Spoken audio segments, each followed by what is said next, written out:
ഞാൻ ചോദിക്കുന്നത് ഇവരെല്ലാം ഉത്തരവാദിത്തപ്പെട്ട സ്ഥാനങ്ങളിൽ ഇരിക്കുന്ന ആളാണ്. നമ്മുടെ നാട്ടിൽ ഞാൻ എപ്പോഴും പറയാറുണ്ട്, പച്ചവെള്ളത്തിന് തീ പിടിപ്പിക്കുന്ന വർഗീയതയാണ് കുറേ ആളുകൾക്ക്. അവരെവിടെയെങ്കിലും ഒരു അവസരം കിട്ടിയാൽ ആളി കത്തിക്കാൻ വേണ്ടി ശ്രമിക്കുകയാണ്. അപ്പോൾ ഉത്തരവാദിത്തപ്പെട്ട സ്ഥാനങ്ങളിൽ ഇരിക്കുന്നവരെന്ത് ചെയ്യുന്നു? ആ വിഷയം ചെന്ന് പരിഹരിക്കുക. ഇവിടെ എറണാകുളം എംപിയും ഇവിടുത്തെ ജില്ലാ കോൺഗ്രസ് കമ്മിറ്റി പ്രസിഡന്റും മുഹമ്മദ് ഷിയാസും ചെയ്തത് ആ വിഷയം അവർ രമ്യമായി പരിഹരിച്ചു. അത് ആ വിഷയം ആളിക്കത്തിക്കാനും ഈ വർഗീയവാദം പറയുന്ന ആളുകൾക്ക് ആയുധങ്ങൾ കൊടുക്കാതിരിക്കാനും വേണ്ടിയിട്ടാണ് ഉത്തരവാദിത്തപ്പെട്ട സ്ഥാനങ്ങളിൽ ഇരിക്കുന്നവർ അത് ചെയ്തത്. ഞാൻ അവരെ രണ്ടുപേരെയും ഐബിയെയും ഷിയാസിനെയും ഞാൻ പ്രത്യേകം അഭിനന്ദിക്കുക. ആ വിഷയം തീർത്തു. എന്നിട്ട് ആ എരുതിയിലേക്ക് അതിലേക്ക് വീണ്ടും എണ്ണ കോരി ഒഴിക്കുകയാണ്, വീണ്ടും അത് ആളെ കത്തിക്കാൻ വേണ്ടി. അത് ചെയ്യാൻ പാടില്ല. ആ വിഷയം സെറ്റിൽഡാണ്. നമ്മുടെ ഒരു സാമൂഹ്യ അന്തരീക്ഷത്തെ വഷളാക്കുന്നതിന് വേണ്ടിയിട്ടുള്ള ഒരു കാര്യവും നമ്മൾ ചെയ്യരുതെന്നാണ് ഞങ്ങളുടെ വിനീതമായ അഭിപ്രായം. ഞങ്ങൾ ആ കാര്യത്തിൽ വളരെ ജാഗ്രത പാലിക്കുന്ന ആളാണ്. മുനമ്പം വിഷയം ഞങ്ങൾ ഇടപെട്ട എങ്ങനെയാണ്? എല്ലാവരും ഇടപെട്ട എങ്ങനെയാണ്? BJP ഇടപെട്ടത് അതൊരു വർഗീയ വിഷയമാക്കി തീർക്കാൻ വേണ്ടിയിട്ട്, രണ്ട് മതങ്ങൾ തമ്മിൽ സംഘർഷം ഉണ്ടാക്കാൻ വേണ്ടി അവിടെ പോയി കൊട പിടിച്ചു കൊടുത്തു CPM അല്ലേ. ഞങ്ങൾക്ക് കൃത്യമായ നിലപാടുണ്ടായിരുന്നു.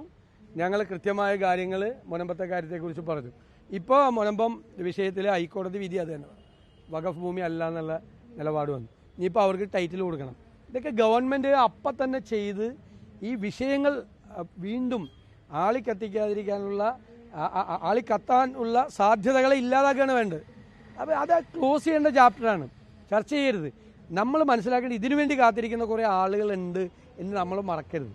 അവരുടെ കയ്യിലെ പാവയാകാനോ അവരുടെ കിണിയിലോ നമ്മൾ പെട്ടുപോകരുത്. അതാണ് നിങ്ങൾ മനസ്സിലാക്കേണ്ടത്. നിങ്ങൾ ശ്രദ്ധിക്കണമെന്നാണ് എൻ്റെ അഭ്യർത്ഥന. മാധ്യമങ്ങൾ കൂടി ശ്രദ്ധിക്കണം.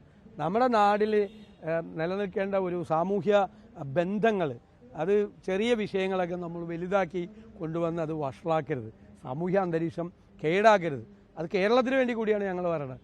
ഒരു ഗവൺമെൻറ്റാണ് അത് പറയേണ്ടത്. പക്ഷെ പ്രതിപക്ഷത്തിരിക്കുന്ന ഞങ്ങൾക്കാണ് ആ കാര്യത്തിൽ ഏറ്റവും കൂടുതൽ ഉത്തരവാദിത്വം എന്ന് ഞാൻ വിശ്വസിക്കുന്നത്. അതുകൊണ്ടാണ് ഇത്തരം സന്ദർഭങ്ങളെല്ലാം ഉണ്ടാകുമ്പോൾ ഞങ്ങളുടെ ഇടപെടലുകൾ നിങ്ങൾ നിരീക്ഷിച്ചോ.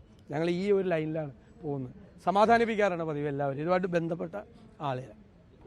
സംസ്ഥാന അധ്യക്ഷ തെരഞ്ഞെടുപ്പിനെ ചൊല്ലി വീണ്ടും ഒരു വിവാദം വരികയാണ്. ചാണ്ടിയുമ്മന്റെ ഒരു പ്രതികരണം വന്നു, അബിൻ വർക്കിക്ക് അർഹിച്ചിരുന്ന സ്ഥാനം അദ്ദേഹത്തിന് ലഭിച്ചു. അല്ല, ഞാനത് കറക്റ്റായിട്ട് കേട്ടു. ഒരു തർക്കമുള്ള കാര്യമൊന്നുമല്ല പറഞ്ഞത്. അതൊന്നൊരു വിഷയമല്ല. അത് ആ പ്രശ്നങ്ങളൊക്കെ തീർന്നു. അത് അഖിലേന്ത്യാ യൂത്ത് കോൺഗ്രസ് കമ്മിറ്റിയാണ് അനൗൺസ് ചെയ്തത്. ഞാൻ പറയില്ല, നല്ല ഒരു ടീം വന്നിട്ടുണ്ട്. യൂത്ത് കോൺഗ്രസ് പ്രസിഡന്റായും അഖിലേന്ത്യാ സെക്രട്ടറിമാരായിട്ടും വർക്കിംഗ് പ്രസിഡന്റായിട്ടും നല്ല പിള്ളേരാണ് വന്നിരിക്കുന്നതൊക്കെ. നല്ല മിടുക്കന്മാരായിട്ടുള്ള പിള്ളേരാണ്. അവർ നന്നായിട്ട് വർക്ക് ചെയ്യും. അവർ ടീമായിട്ട് ഇന്ന് വർക്ക് ചെയ്യുന്നേ. ചുമ്മാ ഇല്ല അദ്ദേഹത്തിന്റെ വാക്കൊന്നുമില്ല. ഇല്ല അത് അദ്ദേഹത്തിന് ഇല്ല അതൊന്നും ഒരു വിഷയമല്ല. ഇത് അവർ നന്നായി വർക്ക് ചെയ്ത് ഒരുമിച്ച് പോകും. ഞങ്ങളെല്ലാ പിന്തുണയും അവർക്ക് കൊടുക്കും. നല്ല പിള്ളേരാണ്. ഒരു ഗ്രൂപ്പുമില്ല എന്ത് ഗ്രൂപ്പ്? ഒരു ഗ്രൂപ്പുമില്ല. ഈ പിള്ളേർക്കൊക്കെ എന്ത് ഗ്രൂപ്പ് ഒന്നുമില്ല. അങ്ങനെയൊന്നും അതൊന്നൊരു വിഷയമല്ല. നിങ്ങൾ ഇനി എല്ലാ ദിവസവും അത് തന്നെ എന്തെല്ലാം കാര്യം നാട്ടിലുണ്ട്. ചുമ്മാ എന്തെല്ലാം കാര്യങ്ങൾ ഈ നാട്ടിലുണ്ട്. നിങ്ങൾക്ക് വേറെ വിഷയമൊന്നുമില്ല. അത് മതി.